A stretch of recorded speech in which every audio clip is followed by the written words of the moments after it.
Hi, my name's Emily Hinshelwood. I live in Wales, in Britain, and I'm going to read a poem called Lady Cave Anticline, which is a rock formation in Pembrokeshire. And it's an anticline is an arch or an upfold in a rock, caused by pressure on both sides. And it's a beautiful rock formation. Lady Cave Anticline. It is as though he's bowing to her, all the way from the harbour, head down, eyes lowered. Every few paces along the beach, he bends, reaches to a shell, smells its scent, but casts it off, as if it's not divine enough. She is still young, relatively, though pressured on all sides, forced to bend and arch, her bed exposed, so we all can see how deformed she is. Those that lay on her have gone, and she is stiff as whalebone.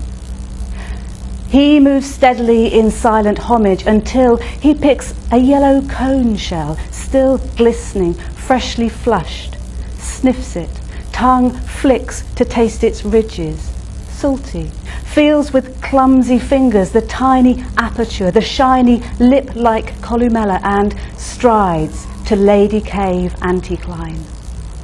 She has never had such a visitor. All others have gawped at her broken back, even marvelled, tossed theories like a ball, measured, scraped, talked about her. But he touched her, gently rubbed a small hole into her tight and stressed folds, made such exquisite feathered strokes it felt as though the weight of millennia eased. He pushed the yellow shell in, slightly hidden, whispered something that couldn't be heard, then strode towards the headland and disappeared from sight. The other poem I'd like to read is called And When All Else Fails. And when all else fails, at least there is light. Even in the tight sphincter of hell, a fire burns. In the hollow well of tear-stained yearning, salted water glistens. Listen, even in the darkest mood of the cruelest mind, a drop of good uncurls. There is still gold in the guts of the world. Flecks slipped between thick grains of night. I select a speck of white, a tiny gram that heralds the dawn, and place it between the lines on my palm. A glass bubble, a bool pregnant with chance.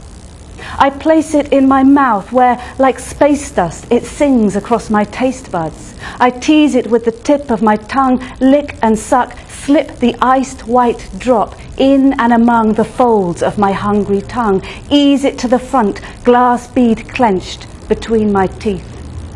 And I bite. I crush that tiny speck of light, a fission, a flash, a crash of splintered shards of bright colours splash, flood gushing blood red, sunburst yellow tangerine. It streams across my lips and drips in heady scent, tinged in bold and edged with bold brilliance. It glows, it flows in lusty anything goes potency.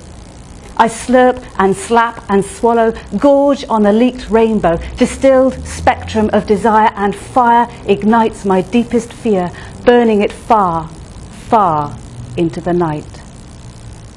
Thank you.